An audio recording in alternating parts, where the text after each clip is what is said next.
Alright everybody, welcome to the YouTube channel today.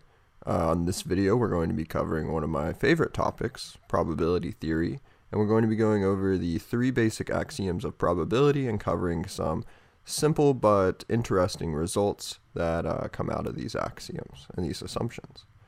So first I propose that we consider a probability space composed of sample space sigma, an event space represented by subscript f, and some probability measure, and let an event A be an element within the event space. We assume that some value, probability of A, exists and satisfies the following axioms. The first axiom, that the probability of A is a value greater than or equal to 0.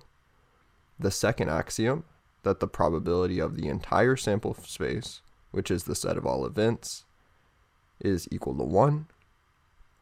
And 3, the probability that the union of mutually exclusive events is equal to the sum of probabilities of those mutually exclusive events.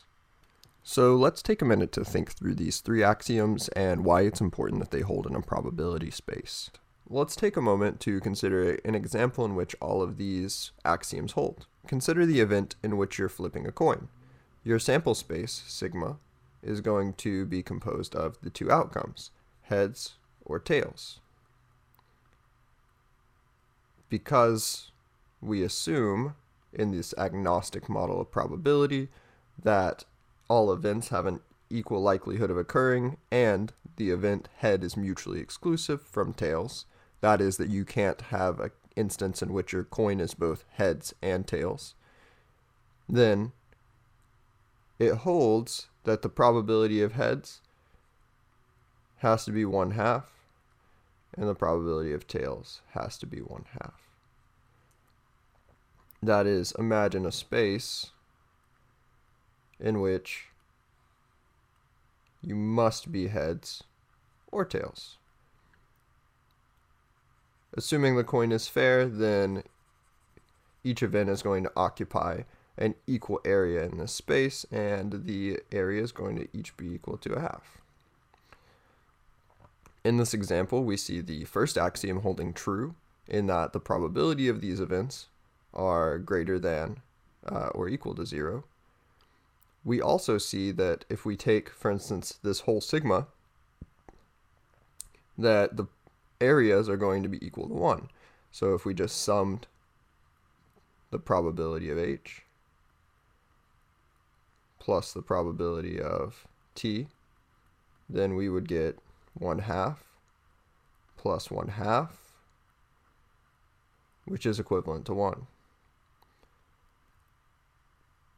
Finally, because we can even sum these mutually exclusive events, that is a demonstration of this third axiom.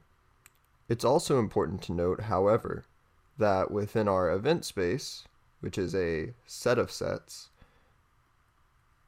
that we can define the event head tails, which is equal to sigma, and we can define this event that neither occurs, which is referred to as the null set.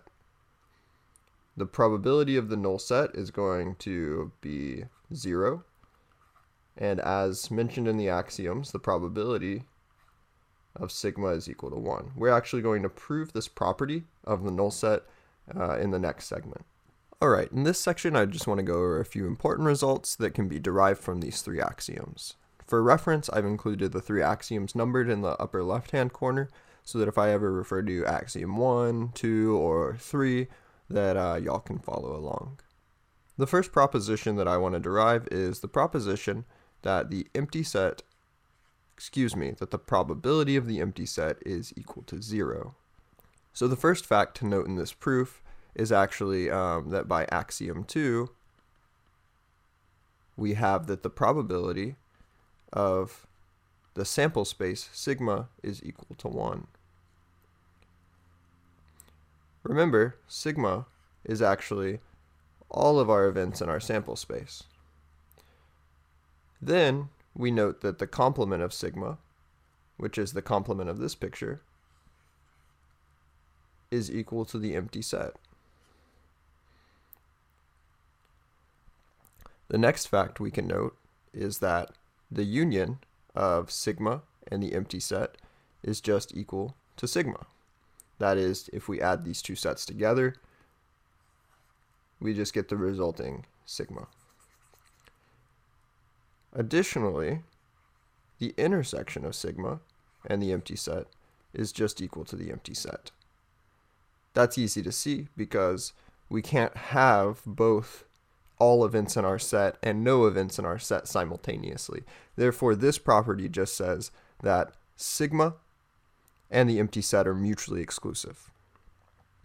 Then, because we know that sigma and the empty set are mutually exclusive, and that the union of sigma and the empty set is equal to sigma, then we know that the probability of sigma is equal to the probability of sigma union the empty set.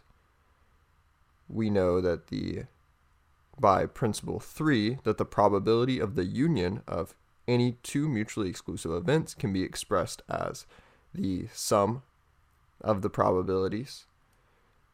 So we then express this as the probability of sigma plus the probability of the empty set. We know from earlier that the probability of sigma is actually equal to 1. So plugging this in, we get that 1 must be equal to 1 plus the probability of the empty set. And then it follows that the probability of the empty set is equal to 0. Next, I'm going to prove two principles side by side.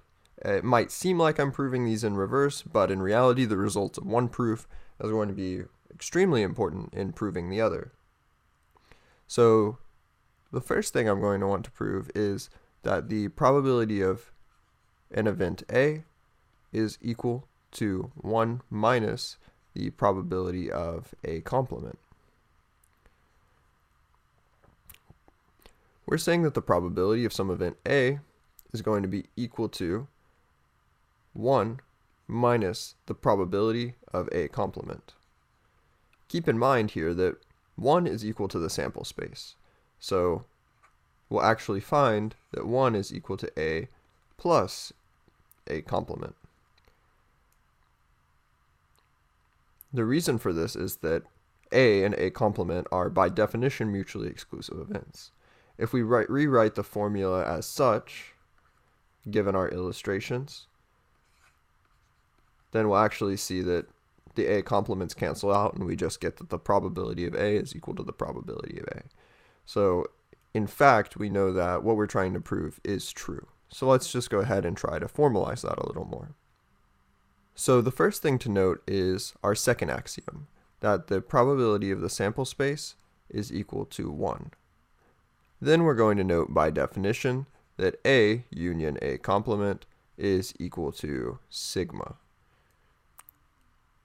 Then we note that 1 is equal to the probability of sigma is equal to the probability of A union A complement is equal to, by the third axiom, the probability of A plus the probability of A complement is equal to 1.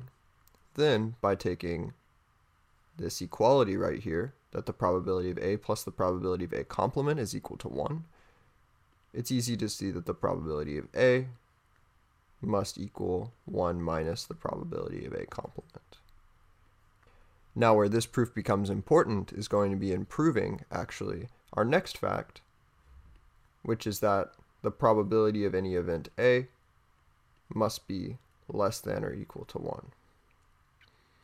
So, from the following proof, we know that the probability of any event A can be written as 1 minus the probability of A complement, and then by axiom 1, the probability of A must be a positive number, and the probability of A complement must be a positive number. So if we rewrite the following as the probability of A plus the probability of A complement is equal to 1, then we know that because neither of these can take on negative values, they must be between 0 and 1. So in some probability textbooks, axiom 1 is actually written as such, that the probability of any event A is greater than or equal to 0 but less than or equal to 1. While we can prove that from the axioms, it's not necessary to assume that, as you can see, to construct any of our other basic results. Lastly, we're going to prove two more important results of the three axioms. The next result I want to prove is going to be that if some event A is a subset of B, then the probability of A must be less than or equal to the probability of B. Let's go ahead and first illustrate this. Say we have some set B and an event A that's nested inside of B. Then all we're saying is that the shaded region of A is less than the shaded region of all of B. The reason that we have to include the equality is that B is a subset of B, therefore technically we can let A equal B, and A would still be a subset of B with a probability equal to the probability of B. So let's go ahead and try and formalize this proof. First, let's rewrite B in a clever way. Let's say that B is equal to A union A complement intersecting with B. This is only true because we know that A has to be nested inside of B. So what we're saying here is that this shaded region plus this shaded region is equal to the whole region shaded. And once again, that holds because these sets are non-disjoint, and in fact, A is contained inside of B. Then, by axiom 3, we can write that the probability of B is equal to the probability of A union A complement intersect B, which is equal to the probability of A plus the probability of A complement union B. Next, we make this clever observation, actually, that because by axiom 1, the probability of A and the probability of A complement intersect B are both greater than or equal to 0, that this expression is going to always be greater than or equal to the probability of A plus 0, which is just equal to the probability of A. Therefore, you can see by kind of reducing this thought process that we've proven from our initial assumption that A is a subset of B, that the probability of B is greater than or equal to the probability of A. And this completes the proof. The final principle that we're going to prove is that the probability of A union B is equal to the probability of A plus the probability of B minus the probability of A intersect B. So let's go ahead and make one final illustration. Let's say we have any two events. They can be disjoint, they can be overlapping. It doesn't matter here, named A and B. We're saying that this whole shaded region, which represents A union B, is going to be equal to all of A plus all of B minus this intersection. It's important here that if these events are not disjoint, that we subtract the intersection, because otherwise, as you can see, we'll be overcounting probabilities. And we'd actually get a probability greater than 1, which we proved earlier cannot occur. If that happens, then we've blown up math. So let's formalize what we've just drawn. First, note that A union B can be rewritten as A union the intersection of A complement and B, which follows from our illustrations to the right.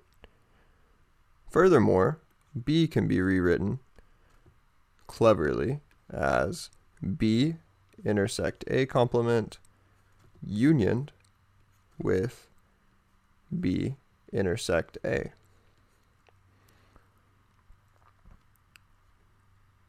Then, by axiom 3, we have the following: that the probability of A union B is equal to the probability of A plus the probability of A complement intersect B.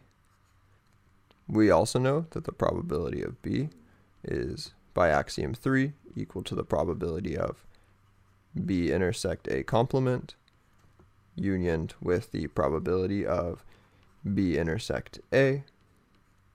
This can be rewritten as the probability of A complement intersect B is equal to the probability of B minus the probability of A intersect B. Then, by substituting this second formula into our first formula, we get that the probability of A union B is equal to the probability of A plus the probability of B minus the probability of A intersect B, which completes the proof. Hopefully now you have a greater appreciation of the three axioms of probability and a further understanding of the power of these three assumptions that we make in probability theory and how we can manipulate them in such a way that we can make important and meaningful statements about probability. If you enjoyed the video, please like and subscribe, and comment below any video topics that you'd like to see in the future. Thank you.